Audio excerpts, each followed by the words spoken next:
Hey guys, make sure to subscribe and hit that notification bell to be updated every time I make a new video. Thanks, let's begin. Electric Knight? Lightning Black? I know, how about...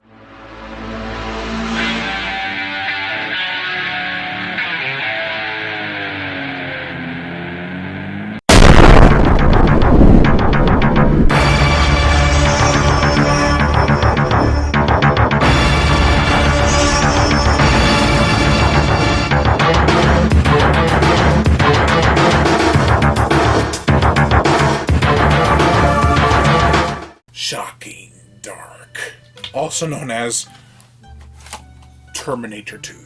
This is the 1989 film directed by Bruno Mattei under his pseudonym Vincent Dawn.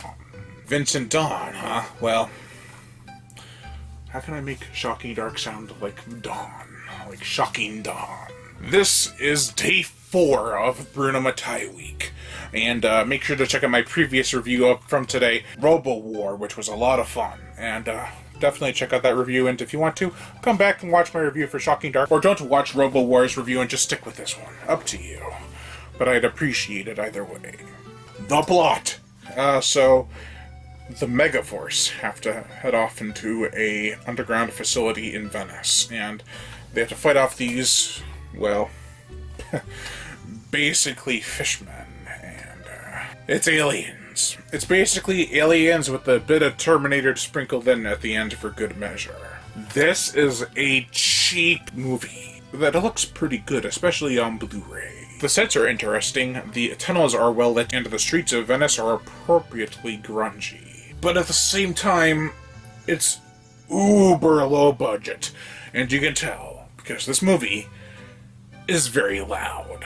Not just by industrial sounds, but the freaking characters! They're screaming all the time! Speaking of the characters, we have Dr. Sarah Drumbell. Or Dr. Sarah Drumbell, yeah.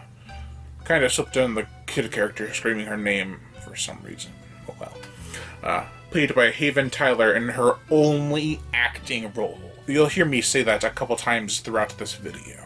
She works for the Tubular Corporation. She is the Ripley of the movie, yet she is totally inept of doing anything to stop the aliens until she is totally able to try and stop the Terminator knockoff. Samuel Fuller, played by Christopher Ahrens, is the robot.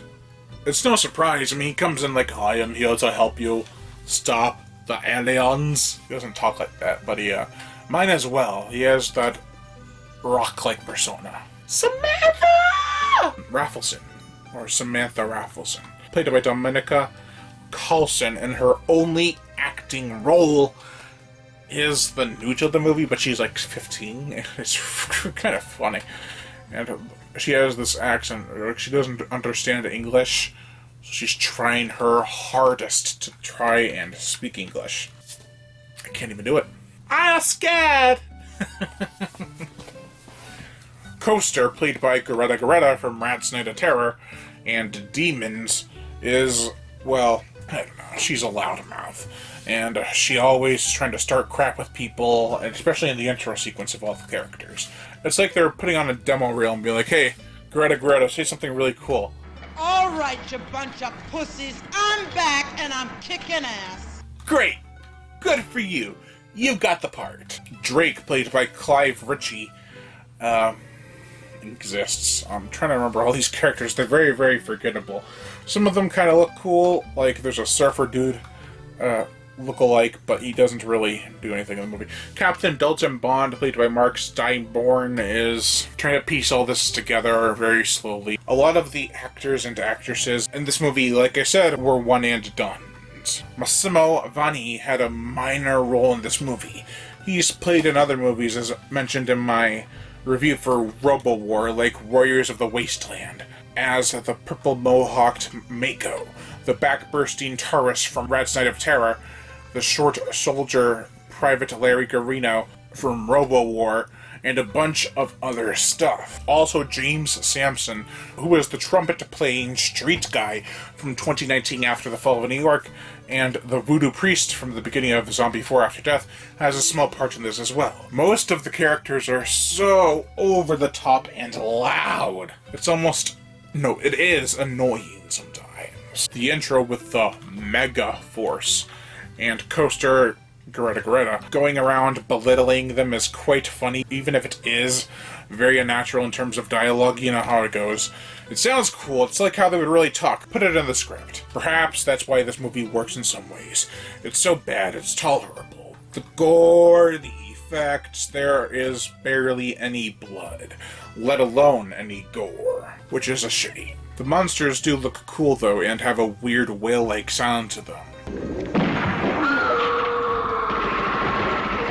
As for the so-called Terminator of this movie, the Machine Man, is okay. I mean, it's funny whenever he gets hurt. He's like, "You can't stop me. I'm unbeatable. You cannot hurt me. Haven't you learned this by... oh no, electricity!" The motion picture soundtrack, I like the intro to this movie, not only in the transition from the peaceful Venice, but to the dilapidated Venice. It's a bit eerie with that cheerful music that starts off the movie that slips into silence is quite effective. The end credits theme is appropriately whimsical. It gives you hope for Venice's future. There is not a ton of music in this movie, but when there is, it is decent. It was probably drowned out by all the screaming, but that's just a guess. So what do I think about Shocking Dark? I love schlocky movies, but this one is almost insufferable sometimes. I enjoy it every so often, but I'd have to be in the right mood for it, like very tolerable of these kind of movies. If you go into this, just expect a few shots of the monsters, no gore, and some decent music. You will get a cheesy blast from the Italian past, though, that's for sure. Overall, I give Shocking Dark, a 1 out of 5. Thank you all for watching, and I'm Brian Gatto, the horror show host. Make sure to like, comment on, as well as share this video. Like my Facebook fan page, and support me on Patreon, where even $1 a month will help keep this channel going on strong, and I'd greatly appreciate it. Plus, you'll get access to body counts and other music videos that you can't get on YouTube because of copyright and age restriction. Also, hit the notification bell to be notified every time I make a new video, and as always, subscribe.